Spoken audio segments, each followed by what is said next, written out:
What are you doing? Dueling, Adrian. It's a wizard thing. We should duel. That's long, but it's sort of skinny and it's definitely bent. Well, it hangs to the left, but it's a wand, Adrian. It doesn't matter. Each one's unique. Don't you have a wand? Yeah, right here. Really?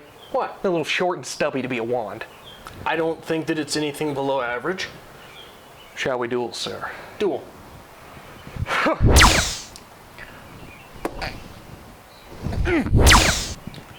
Watch yourself here. Wait, whoa. It's a little phallic. What are you talking about? It's a little phallic. I mean, don't you get it?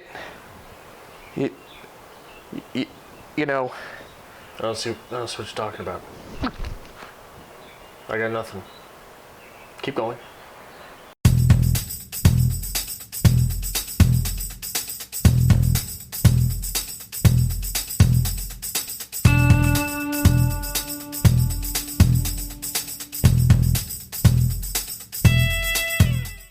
Welcome to Short Cover Lit. I'm Adrian Fort. And I'm Dalton Gentry. And we're here with this week's edition of Fuck Your Childhood. Harry Potter reads Adrian.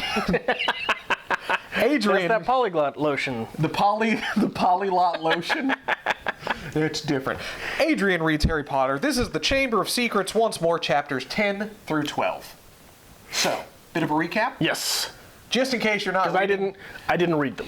No, just in case you're not reading along, which you should be, Chapter 10, The Rogue Bludger. We get a Quidditch match between Slytherin and Gryffindor. We get our first real experiences there, and a bludger chases Harry around and eventually hits him, shatters his arm. Gilderoy Lockhart tries to fix him. He sucks at life and screws it up. We find out that it is Dobby who bewitched the bludger. So we get to meet Dobby again, who is still trying to get Harry Potter to go home. And we find out through Dumbledore that the Chamber of Secrets is in fact real. Chapter 11, the Dueling Club. We get the plan with how they're going to use the Polyjuice Potion to infiltrate the Slytherins. We get our first instance of dueling, which becomes a big thing, because that's, how wizards defend themselves. This is the War Games. And we find out that Harry Potter is a Parseltongue. Speaks to snakes. And finally, Chapter 12 is Polyjuice Potion. We found out that Malfoy is innocent, although his intentions are a little sinister. And we find out that Hermione isn't perfect. She is capable of making mistakes as well. Yes. So, what do you think? Oh, well, the first thing I would like to bring up is we had another Quidditch. We had another Quidditch match. Okay. And this always incites in me a little bit of a personal riot, because the struggle that I have had through my entire writer's life is to make football literary. Okay. You've got quite possibly the great literary sport is baseball. Okay, right? I understand. The natural, yeah. Right? It is a sport which allows a great deal of introspection while the act is going on. Because it's not in 100% fast pace. Right. Okay. Football is not that way. Football, I have tried many, many times to write in a literary fashion, and I've only read one book about football. I was in the 7th grade, I believe, looking around the middle school library, and there was a book about a guy playing football. I can't remember what it was called, but I said, holy hell, you can do this. So I picked it up, I read it. It was not good, but that is, for me as a writer, what I feel will be an eternal struggle. Okay. I want you to know that I didn't listen to a word you just said. I glazed it over because football. I just transcended back to childhood where a grown man was just going, football! Football! And I'm like, Was that your father? No. Yes. Hi, Dad. But again, in this, speaking about sports not being literary, those so far have been the least compelling parts of these two books. Okay. There's the Quidditch match that finished the first game, right? Or first book, right? It was right towards the end, or was it in the middle? I don't remember. This has all been such a blur. But there is a Quidditch match in the first one. Yes. There's this Quidditch match here, and I take copious amounts of notes during writing, and you've seen all my highlighters, you've seen all my writing and margins of books. I don't mark those up in these books. Okay. There's very little literature, I think, going on there that I can make anything of anyway. That's understandable. It's the way I see it, it's kind of a fast-paced action break. I mean, as a young reader, it's exciting because it's like you're reading and you know what's going to happen. You never know, and it's action, but there's not a lot there. Yeah. It's a Quidditch match. But it could be, right? I mean, there is literally a struggle going on the page. There is. How much literature could you inject into that as a writer? And this is a writer, J.K. Rowling, who has injected so much into so many things going on in this book. All right. That it seems to me, now that it's making me stutter, that she knew she needed a sport. She knew she needed to make up a sport. And she made something up as outlandish as possible, which I can understand all of this. But this seems to be, to me anyway, like maybe you can tell us what's going on in these things. Very little layering going on here. Okay. There's very little, it's all superficial. It's all the very surface level that what's happening is what's happening. There is no, even when, okay, so Dobby cursed the Bludger, okay? But that's what happened. I'm going to agree. It's very top layer. So give me an argument. Argue against me here. I don't think What is to be made of this? I think, if anything, it is a world-building tool. Because... So it's standard fantasy. It's an element of fantasy because if we don't have that, yeah, he's at wizard school. But it's still school. Quidditch is that push towards fantasy where it reminds the reader how far into fantasy we are. By using a tool from the real world, though. Yes. Right? Sports. So, it grounds you, but it still elevates you, if that makes sense. But it is very basic. There's not a lot of literary elements here. I mean, we're not going to learn something great and amazing through a Quidditch game. Why can't we? I don't know. Now, there are some Quidditch matches, not games, excuse me, I forgot the English terms. Quidditch matches later that have a little more significance. But do they have more layering? Yes. Because we start to introduce characters through Quidditch. We start to learn a bit about their personalities through Quidditch. If you catch the golden snitch, the game is over. Right. And it awards you 150 points, I believe it is. Yes. So what happens if you catch the snitch and the other team already has 180 points? Well, are those your only points? Let's say they are. Then you lose. Exactly. So there is a little bit of character development and decision-making coming later. Oh, okay. So it's there. So they have less than 150 points, and There's more layers to it. Okay. What do you think about Gilderoy Lockhart not being able to mend Harry? I think here's the. How are you feeling about him? We don't talk about him much. I think he is a caricature rather than a character, at least at this point. And I think a good deal of that is to deal with the fact that these are children's books. All right. So if this were an adult's book, you have to have him capable of something. Otherwise, he's just incompetent, right? If this were an adult's book, there's the scene with the duel with Snape. Maybe he gets something off there, or maybe he heals Harry Potter. He doesn't do both. All right. But in the children's book, and this is interesting, the utterance of Lockhart saying he's great means that there is something behind it. Okay. Right? Versus to an adult, someone who says they're great, we automatically doubt. Okay. So I since this was my first time reading this, the first time I saw Lockhart pop up, I was like, oh, well, this guy's going to be a complete and total tool. Okay. I'm going to make some points, not this week, but the next coming weeks, once we finish this book. Have you read ahead? I've read these before. I think they're going to make you just giddy, and you're going to get a good laugh out of it, but they're coming. So the Chamber of Secrets is real, despite the mythos, despite the legend. And Dumbledore obviously is taking this very seriously. So we're building up a bit of momentum coming, because if, the greatest wizard in the world, Albus Dumbledore, is saying this is a big deal, this is a big deal. Right. And it's been opened again. So the chamber has been opened before. But no one knows what happened. No one knows what happened. And there was a little thing in that conversation that really sort of, that was with Malfoy, right? the conversation with Malfoy where they talked about my dad wouldn't even tell me, but it was before his time. Yep. So his dad's only 50-ish years old, right? So that got me. I thought that these people were older than that. Certain ones of them. Certain ones age weird. Not incredibly weird, but they're older. Okay. But on a much more important note, parcel tongue. How do you feel about that? Talking to snakes. Let's deal with that last. Okay, we'll get there last. Because I think that's. I've got two other points I want to talk about. Make some points. Hermione is finally falling in love with the mischief.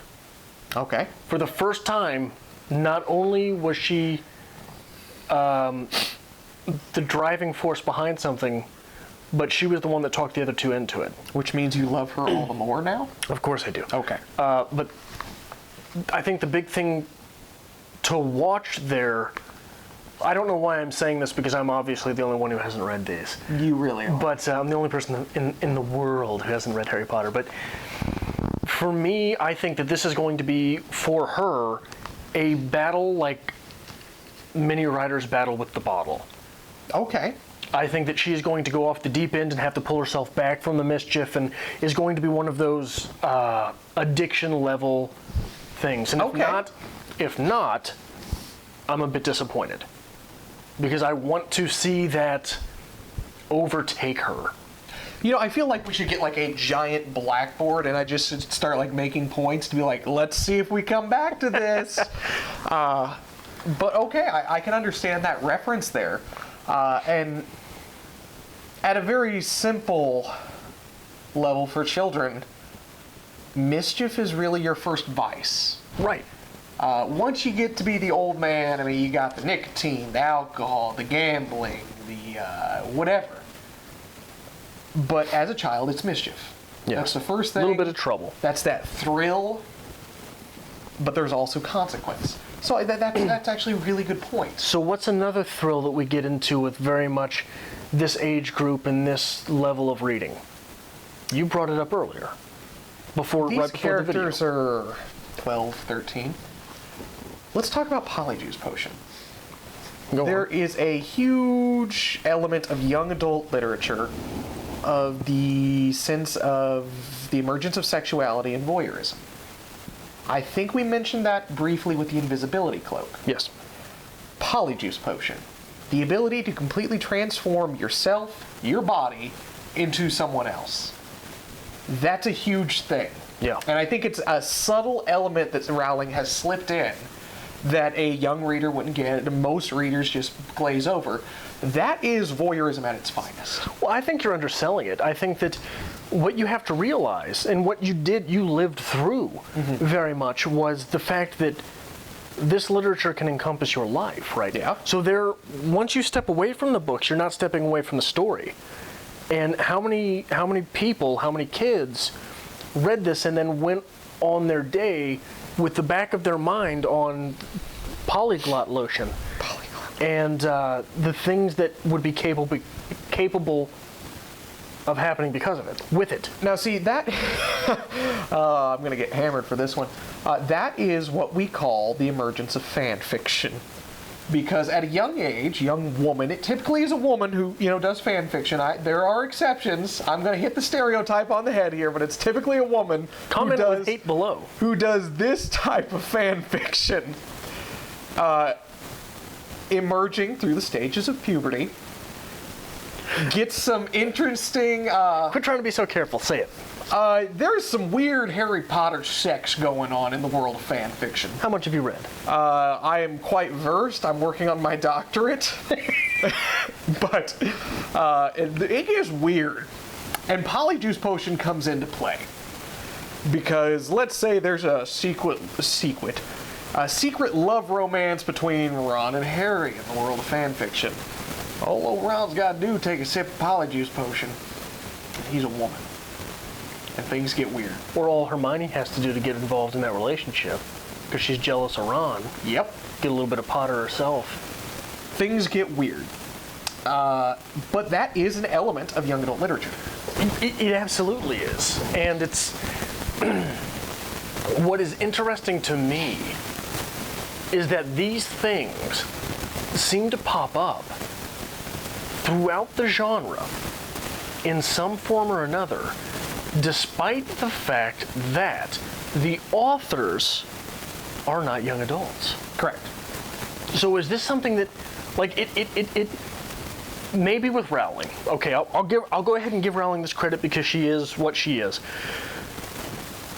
But it's not just Rowling that does this, and there are far less credible sources of this popping up. So it makes me wonder if somewhere in our lizard brain, since we're going to go on to serpents in a minute, somewhere in the R complex, the reptilian brain, when we think about young adults, we go back to that place, and we know that voyeurism is such a part of it, and we just vomit it out. And it could be. And that's it. When you're trying to write for children, you're trying to write as a child. Yeah. So and as a young adult, when you're channeling that, that's what you're going to go back to, because that seems to be the biggest struggle of young adults, is coming into the adult life, the pressures of sexual activity. And we did touch about this a little bit in one of our previous videos. Big flashing neon lights, sex, and Harry Potter. So it is interesting. It really is. I think we might have to review some fiction for this channel. I think maybe that will be a Dalton individual series. I don't know if I can do that. It has to be as proper as possible, like full tuxedo, sitting down in a very nice restaurant reading Harry Potter fan fiction. Anyway, let's talk about partial time. Oh, hold on. I've got one more point. One more point. What was Dumbledore's Phoenix name? Fox. What is that? It's a name for a phoenix. No. What comes before Fox? Guy Fawkes. Okay. Or, for our Canadian viewers, Guy Fawkes. Okay. You know who Guy Fawkes is? Yes. Is there a reference there or not? Because I'm not picking up on it. But why else do you name something Fox, especially when you're in England? I mean, this is an English story, right? It is, and yeah, that or is United an Kingdom. interesting I don't point. know. Correct me in the comments below. I don't know how this works. We have an American education. We don't understand geography. They don't teach us about no other countries. Anything south of us is Mexico. I don't think so. I am trying to piece together the story that I know, and I don't think I can make a connection here. So why is he named Fox? I don't know. Dumbledore really enjoys Parliament. Enjoys Parliament? Yes. Thinking quite the opposite. I don't think I can piece it together. Maybe we'll come upon that and I'll eat my words. But that is something really interesting I never thought about. Really? Yeah. The name Fox pops up in an English story. When you first read this, when I was 10, 11... How many times have you read this? Don't judge me. When I was 10 or 11... How many times have you read this? Before we did it for this, maybe 2, 3. 3 times. We're going to go with 3. How many times have you seen the movie? Is he in the movie? Oh, he's in the movie. Named Fox? Oh, yeah. Oh, come on. I mean, the last time I read it would have been my senior year of college, and it was never again brought up. Donaher never brought this up? Donaher never brought up Fox. That is correct. So there must not be anything then. I don't think there's any. I cannot think of anything. I cannot believe that there is nothing at play there. I mean, until he starts to don a mask and get really V for Vendetta style, I don't think there's a semblance, a connection. Maybe it is the rising of the rebel, right? Okay. The death and rebirth of the rebel. I don't know if this has an answer. Was Albus Dumbledore in his youth a rebellious spirit? You will find out quite later on a little bit more about Dumbledore's youth. But was he a rebellious spirit in his youth? I think so. So this could be the passing of the torch from Dumbledore to Harry Potter, because there's a scene between the two where the Phoenix named Fawkes is going through his death and rebirth.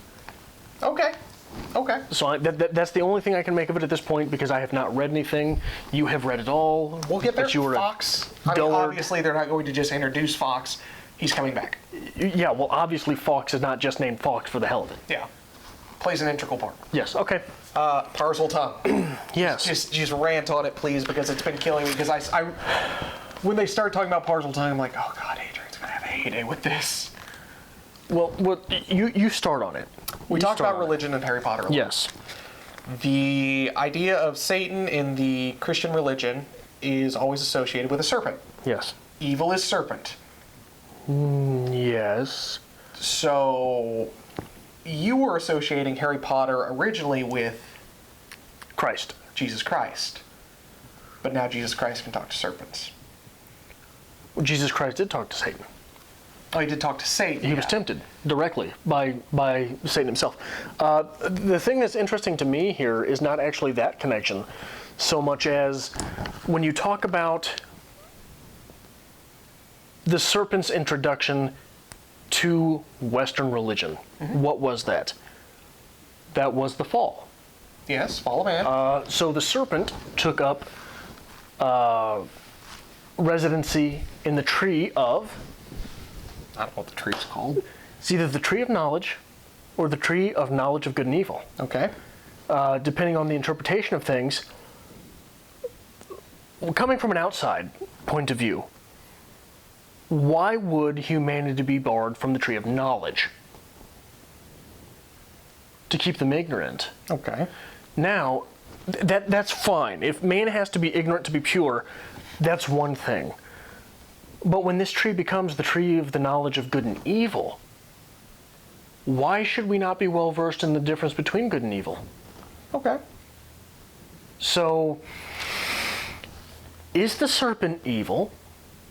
Or is the serpent knowledge? What is the serpent? Is the serpent a teacher? This is not the first serpent we'll see. It's not the first serpent we have seen. This is not the first serpent we will see in this novel. Not the last or the first? Not the last that we see in this novel. I think the most telling line in here is one character, I think it's Ron, at one point says something along the lines of, even in the wizarding world, talking to snakes is not a good sign. Yes. So we are associating, at a very basis young adult level, snakes are bad. We're also associating the fact that Christianity is the right thing, right? Yep. Because we also celebrate Christmas. Okay. We also have Christmas break. Can I just peg a small, it's not a spoiler, it's just a character note that you get later. Okay. Voldemort Yes. travels exclusively with a serpent that his bidding is done for. Voldemort has a serpent who does his bidding. Okay. So, there are such beautiful parallels and elements here. And that's why I was so That's excited. not beautiful. That's pretty ham-fisted. But come on. For That's a kid, ham-fisted. that's why I was so excited when you first got into Harry Potter and religion. So I think we're going to get really deep into that, especially book 7. Okay. No, book 6, 7. 6 or 7. I'm not going to live that long. You will. One of them, I just expect you to start hitting me with a chair and squealing with delight. The hitting you with the chair is absolutely on the table. Okay, fair enough. Squealing and delight, I don't really do. So, we will continue with this, as we always do. Make sure you hit the subscribe button to keep on with Adrian Reads Harry Potter. Follow us on Facebook at StripCoverLit and on Twitter at StripCover. And make sure you let us know in the comments down below your thoughts. Peg anything here that we said that was incorrect and yell at us for not being more well-versed. Yes. And submit your best link for Harry Potter fan fiction. Or don't. Please don't. Do it.